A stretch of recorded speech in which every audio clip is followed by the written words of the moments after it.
ዛሬ የምንመለከተው ስለ ራስን ማነጻጸርና የበታችነት ስሜት ነው። በነገራችን ላይ ወደሱ ከመምጣቴ በፊት ብዙ ርዕሶችን አንዳንድ ጊዜ በእዝ ሳነሳቸው ቀላል ይመስላሉ፣ ትንሽ ይመስላሉ።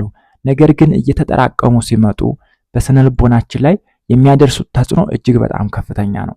ለምሳሌ የቴዲ ሙዚቃ ላንሳላችሁ። 70 ደረጃ እያለ የሚያነሳው 70 ደረጃ ለምሳሌ አንድ ደረጃ አለች። እያንዳንዷ ደረጃ ተጠራቅማ 7 ትደርሳለች። ሰውየውን ከታች ከደረጃው ላይ ደረጃው ያደርሰዋል አይደለ? እሱ ብቻ አይደለም። ለምሳሌ ከአንድ ቦታ ወደ ሌላ ቦታ ከደረጃ ያላቸውን ቦታዎች እናስብ። ደረጃ ያላቸውን ቦታዎች ስናስብ ከዚህ ተነስተን ከአንዱ ደረጃ ሌላኛው ደረጃ እየተረገጥ ከፍያን ልክ እንደ መሰላል ማለት ነው። እንደ መሰላል ከአንዱ ደረጃ ወደ ሌላ ደረጃ ከፍያን ልክ እንሄዳለን አይደለ? ልክ እንደዛ ወደ አእምሮ ህመም የሚያደርሱ እነዚህ ደረጃዎችን ነው እያየናቸው ያለ ነው ቀስ በቀስ። እኔ አሁን ታች ላይ ያለውን ነው እያወራ ያለሁት። ትንንሽ ነገሮች ለዛ ሊያጋልጡ የሚችሉ ትንንሽ ነገሮችን ነው እያነሳኋቸው ያለሁት።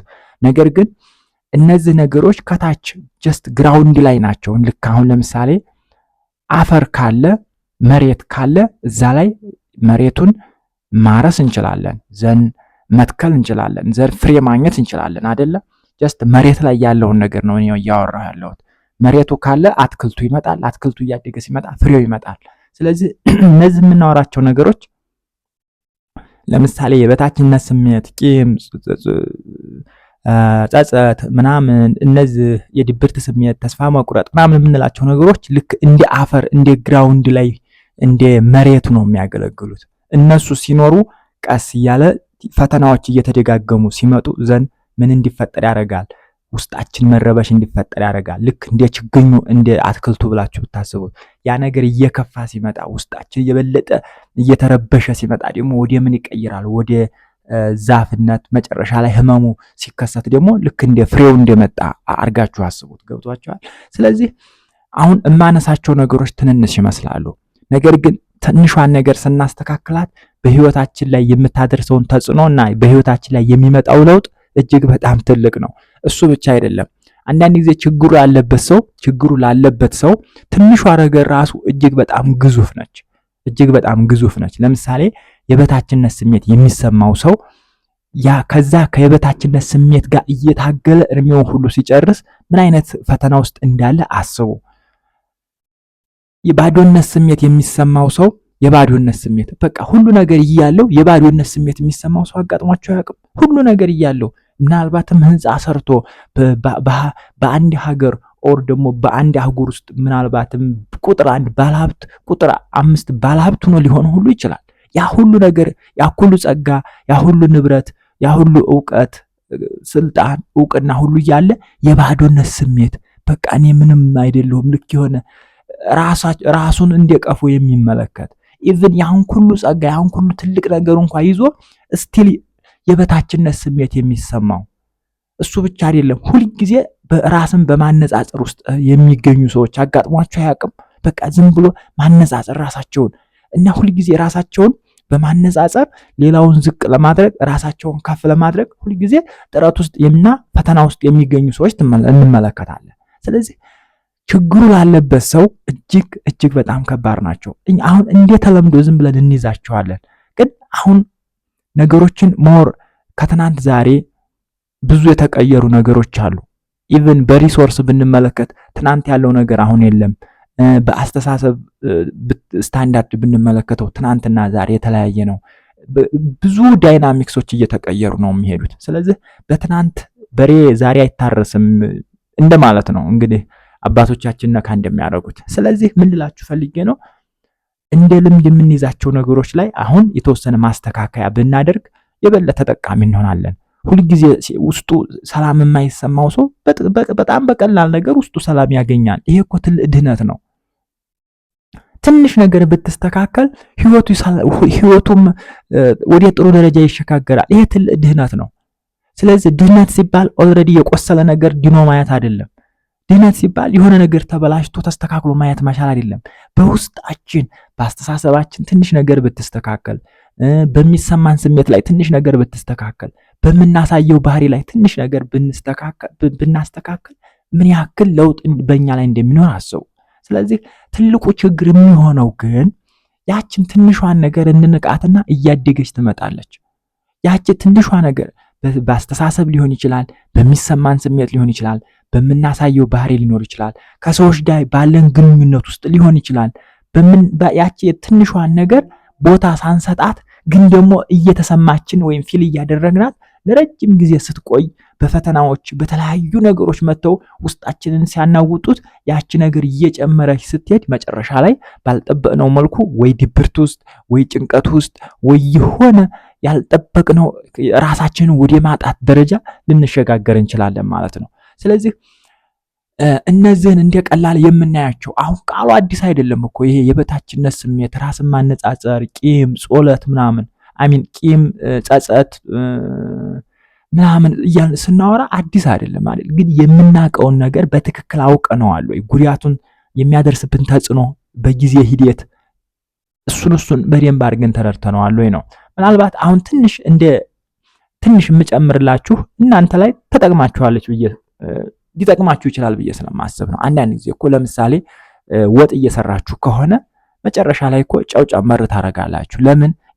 የወጡን ጣዕም ወይም ደግሞ የሚሰራው ምግብ ጣዕም የተወሰነ ጨመር ያደርገዋል፣ ጣዕሙን ቀየር ያደርገዋል፣ ጨመር ከበፊቱ ከነበረው አንድ ደረጃ 2 ደረጃ ከፍ ያደርገዋል ብለን ስለምናስብ just the same is true here አይደለም።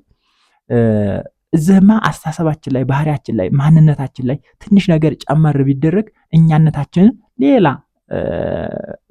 ደረጃ ከፍ ነው የሚያደርገን፣ ወይም ደግሞ ህይወታችንን 1 ደረጃ 2 ደረጃ ከፍ ነው የሚያደርገው። ህይወትን ሰውን የምናጣጥምበትም ደስታ የምናጣጥምበትም መንገድ በጣም ከፍ ነው የሚያደርገው። ስለዚህ አይ ቲንክ እንደንተን ለምሳሌ ኢቭን ብዙ መዝናኛዎችን ብዙ ነገሮችን ምናምን አይተን አንዳንዴ ልክ የሚያስተምሩ ቪዲዮዎችን ገብታችሁ ብትማሩ ኢቭን ውስጣችሁ የሚሰጣችሁ ነገር እጅግ በጣም የተለየ ነው። ለምሳሌ አንዳንድ ጊዜ ሲደብር እኮ ቲክቶክ እናያለን፣ ዩቲዩብ እንገባለን፣ ፌስቡክ እንሄዳለን። የትም ሲደብር አንዳንዴ መዝናኛዎችን መፈለግ አስተዋይነት ነው። ግን ደግሞ እዛ ላይ ዝም ብሎ ስምጥ ብሎ አእምሯችን እስኪደነዝዝ ውስጣችን ሰላም እስኪያጣ እንቅልፋችንን ትተን ስራችንን ትተን ምናምን እሱ ላይ እንደዚህ መሆን ደግሞ ይሄ ደግሞ በሽታ ሆኗል ማለት ነው። ከዛ ይልቅስ የተወሰነ ሰዓት ተዝናና ምናምን ሶስ መሆን የለበትም። ዘን ከዛ ወጣ ብለን ደግሞ እኛነታችንን ከፍ ማድረግ የሚችል ነገር ላይ ደግሞ ራሳችንን ብናገኘው የበለጠ ትልቅ እንሆናለን። ለምን አዘ ኤንድ ኦፍ ዘ ዴይ ሶሻል ሚዲያ ላይ ለረጅም ጊዜ ብታሳልፍ ራሳችን እየጎዳ ነው የምንሄደው። ራሳችን የሚገነባ ነገር ትንሽ ነገር ወደ ውስጣችን ብንጨምር ግን ከትናንት ዛሬ የራሳችንን ህይወት ከፍ እናደርገዋለን ነው። ምክንያቱም ሶሻል ሚዲያ መኖሩ በጣም ያስደስታል። ምክንያቱም ሰዎች አማራጭ ባይኖራቸው አትሊስት ራሳቸውን ፈታ የሚያደርጉበት ፈገግ የሚያደርጉበት እየከፋቸው እያለቀሱ እየተደበሩ የሚያሳልፉትን ጊዜ በፈገግታ ሊያሳልፉት ይችላሉ። ያ ነገር ግን ሲበዛ ግን በሽታ ይሆናል። ለምን?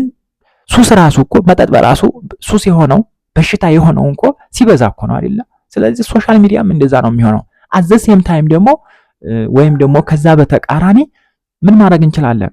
ጀስት የተወሰነ ሰዓት ፈገግ ካልን ደግሞ ለምሳሌ የሚያስከፋን፣ የሚያስደብረን፣ የሚያስጨንቀን የሆነ ነገር ቢኖር ያን የሚያስተምረን ነገር የተወሰነ ለሚያስጨንቀን፣ ለሚያስከፋን፣ ለሚያስደብረን ኦር ተስፋ ለሚያስቆርጠን ነገር መፍትሄ የምናገኝበት የሆነ ነገር ሰርች ብናደርግ ደግሞ ምን አደረግ ራሳችንን እየጠቀምነው ነው። ስለዚህ እየተደሰትንም ነው፣ ለችግራችን መፍትሄም እየፈለግን ነው። ይሄ ደግሞ አስተዋይነት ነው። ሶሻል ሚዲያን አሁን በምን እንዴት መጠቀም እንዳለብን ግንዛቤውና አስተዋይነቱ ብስለቱ ከመጣ እጅግ በጣም ትልቅ መሳሪያ ነው ብዬ አስባለሁ። ከትናንት ዛሬ ላይ ሆኖ መፈጠር በጣም ያስደስታል። የሶሻል ሚዲያ ጠቀሜታን ካሰብ ነው ማለት ነው። ለምን ብዙ ነገሮችን ቤታችን ሆነን ሰርች አድርገን መረዳት ስለምንችል። አሁን ላይ እኮ ኢቭን ስለ ጤናችን እንወቅ ብንል በቃ ሶሻል ሚዲያ በራሱ እኮ አሁን ለእናንተ በቃ የባለሙያ ማዕከል መሆን ይችላል። ኦር ደግሞ ይሄ ሶርስ ኦፍ ኤክስፐርት መሆን ይችላል። የባለሙያ ምንጭ መሆን ይችላል። ሌሎች ብዙ አፖች እየመጡ ነው፣ ብዙ ነገሮች እየመጡ ነው። ስለዚህ እነዚህ ባሉበት ሶሻል ሚዲያን እንዴት መጠቀም እንዳለብን ብናውቅ በጣም ተጠቃሚ እንሆናለን። አላግባብ ሶሻል ሚዲያ ላይ ማሳለፍ ራስን አቢዩዝ እንደማድረግ ነው የሚሆነው። ሶሻል ሚዲያን በአግባቡ ከተጠቀምነው ደግሞ የበለጠ ራሳችን እንጠቀማለን። አይ ቲንክ ከርዕስ የወጣሁ ግን ስለሚጠቅም ነው ይሄን ለመናገር የፈለኩት። ዛሬ ላነሳ የፈለኩት ግን በዋናነት ራስን ማነጻጸርና ስለ የበታችነት ስሜት ነው። በነገራችን ላይ የሰው ልጅ በብዙ ነገር ሊከፋው ይችላል። የበታችነት ስሜት ሲሰማው ግን መከፋቱ እጅግ በጣም ከፍ ነው የሚለው። ለምን አሁን እንበልና ለምሳሌ አሁን አንድ ሰው ልክ ማለት የበታችነት ስሜት የሚሰማው ሰውና የበታችነት ስሜት የማይሰማው ሰው ኢቭን ሲጣላ የሆነ ነገር ሲያደርግ ከሰዎች ጋር ባለው ህይወት በራሱ ጋር ከሚያደርገው ነገር አንጻር ስትመለከቱት የበታችነት ስሜት ያለው ሰው ህመሙ እጅግ በጣም ከፍተኛ ነው። ምክንያቱም ኦልዌይስ ከህሊናው አይጠፋም። ይሄ ሰዎች በዙሪያው ሰዎች ባሉ ቁጥር በተለይ በተመሳሳይ ህይወት ውስጥ ካሉ ሰዎች ጋር ራሱን ሲያነጻጽር ሁልጊዜ የበታችነት ስሜት የሚሰማው ከሆነ ያንን የበታችነት ስሜት ከውስጡ ለማጥፋት ከዛ የበታችነት ስሜት ለመውጣት ሁልጊዜም ቢሆን ጥረት ላይ ነው። ሁልጊዜ የሆነ ህመም ከራሱ ጋር ትግል ነው የሚሆነው። እሱ ደግሞ ትልቁ ጉዳቱ ምንድነው?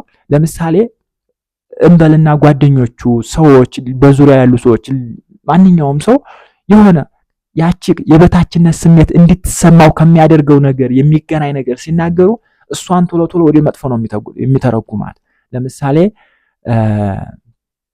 ለምሳሌ ምን ድሃ ብለን እንደው የምናውቀው ነገር እናንሳውና አንድ ሰው በድህነቱ የበታችነት ስሜት የሚሰማው ከሆነ በቃ ስለ ገንዘብ ማጣት ስለ ምናምን ከገንዘብ ጋር የተያያዘ ነገር ሲነሳ በቃ ሰውነቱ በቃ እንትን ነው የሚለው። በቃ የሆነ ሰውነቱ መሸማቀቅ፣ ማፈር ምናምን እንደዛ አይነት ነገር ነው የሚሆነው።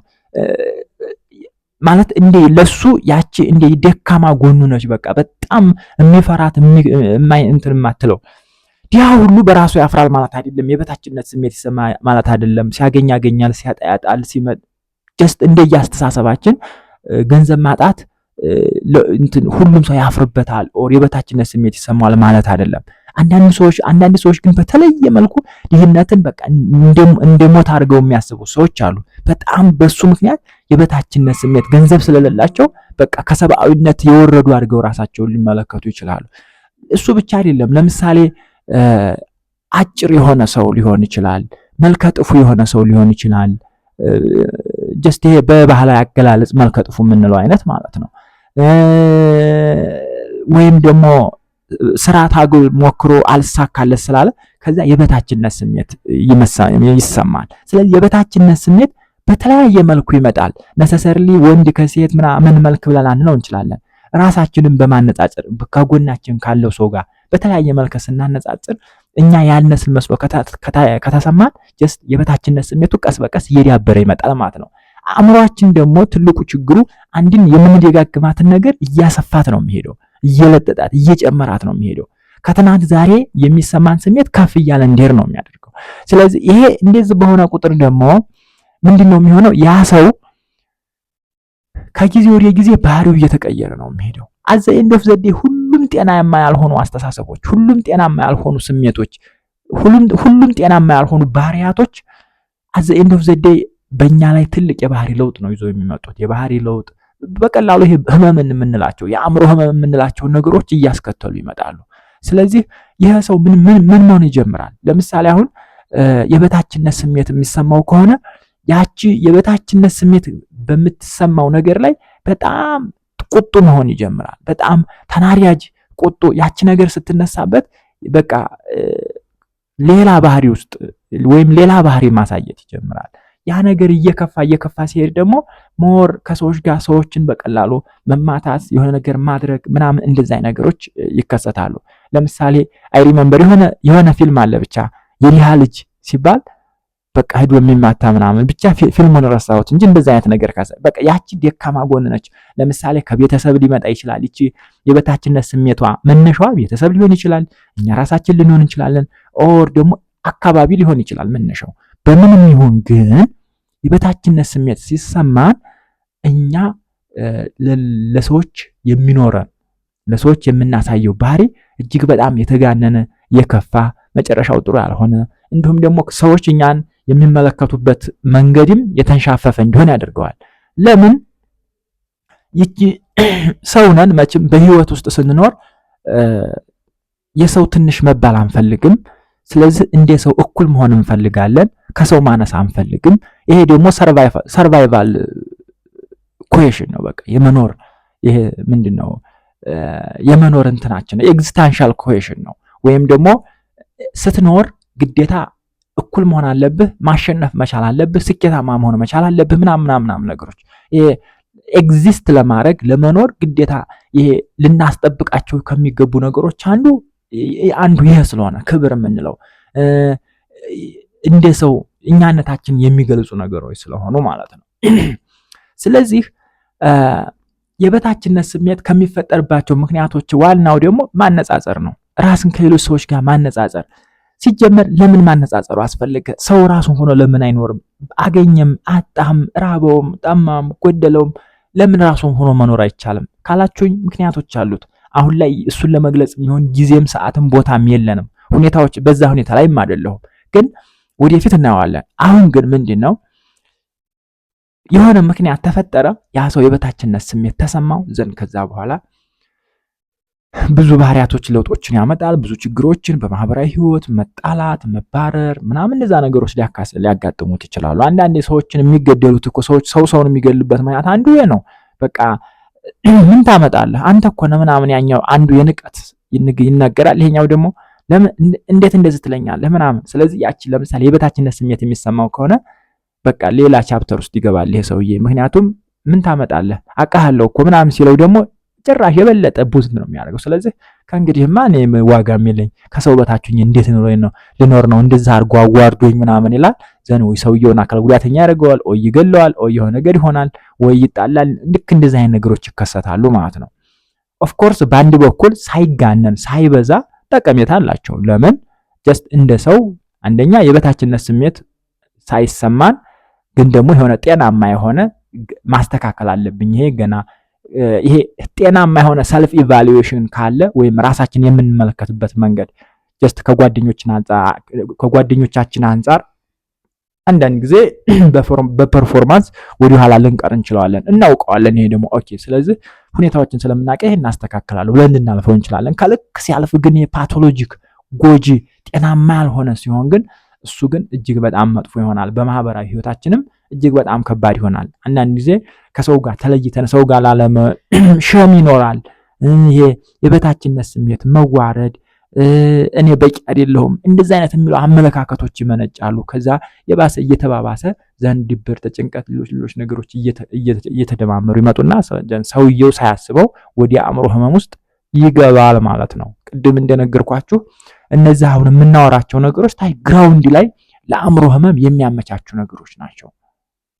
በቃ ታቹ ነው ውስጣችን ሰላም እንዳያገኝ። እንዴ ዛሬ እኮ ሳልተኛ አደርኩ፣ ነገር እያሰላሰልኩ ሳልተኛ አደርኩ፣ ወይም ደግሞ ትናንት የሆነ ነገር ተናግሮኝ በዛ ምክንያት ውስጥ የተረብሾ ሳልተኛ አደርኩ የሚሉ ሰዎች አጋጥሟቸው አያውቅም? ልክ እንደዛ ማለት ነው።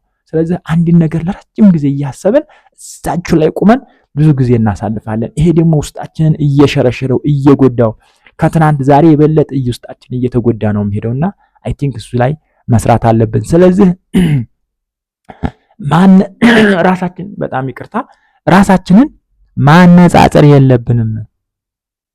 ለምንድን ነው ማነጻጸር አስፈላጊ? ሁላችንም የየራሳችን የሆነ ጸጋ አለን፣ የየራሳችን የሆነ ስጦታ አለን፣ የየራሳችን የሆነ ስጦታና ጸጋ አለን። የራሳችን የሆነ ስጦታና ጸጋ ካለን ደግሞ የሌላ ሰው ጸጋና የሌላ ሰው ስጦታ መመልከት አይጠበቅብንም፣ ራሳችንን መሆን ነው የሚጠበቅብን ማለት ነው። ለምሳሌ እኮ እኔ አንዳንድ የሚገርመኝ ነገር ሰው ሲሞት የዛ ሰው ሞት አይናፍቀንም። ሰው ሲከስር ሲጎዳ የዛኛው ሰው ጉዳትና የዛኛው ሰው አይናፍቀንም፣ ወይም ደግሞ በዛ ሰው አንቀናም። ሰው ሲሞት ለምሳሌ እናዝናለን፣ ግን እኔ በሞትኩ ብለን ይሄ ማለት እንዲያዝን ሳይሆን እኔ በሞትኩ ብለን አንቀናም። መልካም ነገር ሲሆን ግን ደግሞ እንቀናለን ኖ። ስለዚህ መጥፎውን ነገር ስንተውላቸው መልካሙን ነገር አብረን ለነሱ መተው መቻል አለብን። ስለዚህ ይሄ አንዳንዴ ነገሮችን የምንረዳበት መንገድ ይሄ ራስ ወዳድነታችን መጤናማ ሲሆን፣ ነገሮችን የምናይበት መንገድ ሚዛናዊ ሲሆን ዘንድ ማነጻጸሩ ወደ ጎን ይቀራል። ዘንድ የበታችነት ስሜቱም ይቀራል። ለምን? የሰዎችን መናፈቅ ነው፣ የሰዎችን መመልከት ነው እኛን የበታችነት ስሜትና ራሳችን ወደ ማነጻጸር ህይወት ውስጥ የምናገኘው። ይሄ ደግሞ እጅግ በጣም ጉዳት ነው። ራሱን በማነጻጸር ውስጥ ያለ ሰው መቼም ቢሆን ሰላማዊ ህይወት አይኖርም። ለምን? ሁልጊዜም በማነጻጸር ደረጃ ውስጥ ነው የሚኖረው። በየትኛውም የህይወት መስመር ውስጥ ብትጓዙ ደግሞ ንጽጽር የሌለበት ቦታ የለም። በየትኛውም የህይወት መንገድ ውስጥ ብትመለከቱት ሁልጊዜም ቢሆን ከፍና ዝቅ ማለት አለ። ስለዚህ ሁልጊዜም ከላይ ያለውን እየተመለከትን የምንኖር ከሆነ አንድ ቀን ሰላማዊ እንቅልፍ ሳንተኛ ምናልባትም ልንሞት እንችላለን። እፎይ ፈጣሪ እንኳንም በሰላም ዋልከኝ በሰላም አሳደርከኝ ዛሬ ላይ ጤነኛ ነኝ እንደማለት የሚያስደስት ምን አለ? የተሰጠንን ብናውቅ የጎደለን የለም የሚለው አባባል ምን ያክል እጹብ ድንቅ እንደሆነ የሚገባኝ ይሄ ስለ አእምሮ ህመም ስለ ሰው ልጅ ሳይኮሎጂ መማር ስጀምር ነው እውነት ለመናገር። ስለዚህ አይ ቲንክ ራሳችንን ስናገኘው ብዙ የጎደሉ ነገሮች ቢኖሩ እንኳን ብዙ ቦታ እንሰጣቸው። ምናልባትም በዚህ ሰዓት እንኳን ጥሩ አየር አግኝቶ ውስጣችን ሰላም እየተሰማው ጥሩ እንቅልፍ እያገኙ ተኝቶ ማደር፣ ምግብ ተመግቦ እንደ መርካት እንደ መደሰት ከሰዎች ጋር ጥሩ ያልሆነ ነገር ሳይገቡ በሰላም ህመም ሳይሰማን ውስጣችን ሰላም አግኝቶ እፎይ ብሎ ትንሽ ናፕ መውሰድ እረፍት መውሰድ እንዴት እንደሚያስደስት ብናውቅ እሱን ብንረዳ ሌሎች ነገሮች በሙሉ ኤክስትራ መሆናቸውን እናውቃለን። ስለዚህ አይ ቲንክ እኛ ስለምናውቀው ከዚህ በላይ ብዙ ማውራት አልፈልግም። ዛሬ ከርዕስ ወጥቼ ብዙ ነገር ብያለሁ። ዞሮ ስለተረዳችሁኝ አመሰግናለሁ። ይጠቅማል ብዬ ስለማስብ ጭምር ነው። ምን ሐሳብ አስተያየት ካላችሁ በኮመንት በኩል አድርሱኝ። ላይክ፣ ሰብስክራይብ፣ ሼር አድርጉ። ደግሞ ጀስት ይጠቅማል። ሰም ፖይንት ላይ እጅግ በጣም የሚጠቅም ነገር ታገኙበታላችሁ በእርግጠኝነት ማለት ነው። መልካም ቀን ይሁንላችሁ።